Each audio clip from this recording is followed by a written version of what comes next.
世界を救う、これ以上に人を引きつける甘美な言葉はあるでしょうか。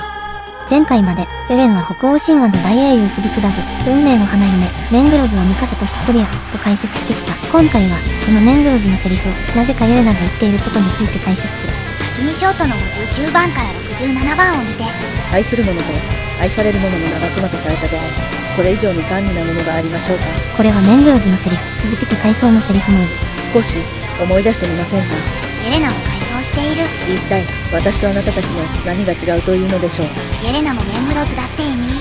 そう、エレナのスビクタブはリヴァイ、進撃の巨人の元ネタである。北欧神話でのトロヤ戦争でもこの二人は夫婦。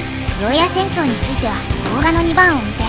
トロヤ戦争の主人公はメネラオスであるリヴァイ。メネラオスは嫁ヘレネを敵国の王子に奪われ戦争を起こすも、この戦争を仕組んだのは神々であり、ヘレネはずっとメネラオスが迎えに来るのを待っていたというストーリー。待っているあたり、ちょっとメングロズっぽい。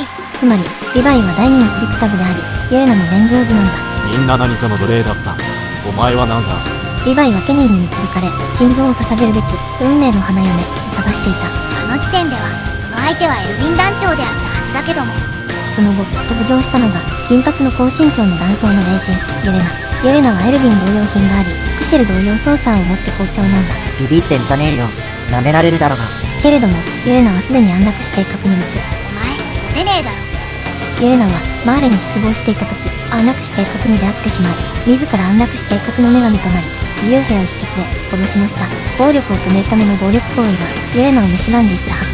それでもレベリオク決戦までのカラディ島での暮らしは安楽死計画という破滅的思想に蓋ができる唯一の時間だったのかも。このエレナの表情なんか楽しそうだよね。計画が失敗に終わり死にたがっていた一方で、イエレナは無意識に本当の自分を見つけ出し、救い上げてくれる誰かを待っていたのかもしれない。えらく従順に答えたな。つまりリヴァイはエルヴィンとイエレナのために戦ったってことになる。表向きはエルヴィン団長、裏ではエレナ。構図ってエレンの表向きのミカサと裏のヒストリアに似ているね。リヴァイの運命の花嫁はエルヴィンとイエレナだったんだ。戦後2人は新世界の人間の祖リーブとリーブスラシーになる。北欧の世のゲルマン神話にこんな一文がある。リーブとリーブスラシーという男女ヘラの霊界からやってきた。ヘラとはニブルヘイムの門の前にある場所。ロンにはプロヘビニーズヘップが、フには死者の国の女神ヘルがいる。ミーズヘップはハッカーマン、ヘルはエレナ。伊佐山先生は聞くからミーズヘップとヘルをリーブとリーブスラシーと同一視したんだ。エレンとミカサ、もしくはヒストリアの代わりにリヴァイとエレナが添い遂げるってことだ。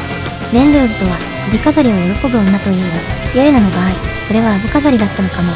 丁重、ひげ面女とか言ってないで首飾りをプレゼントしてあげてください。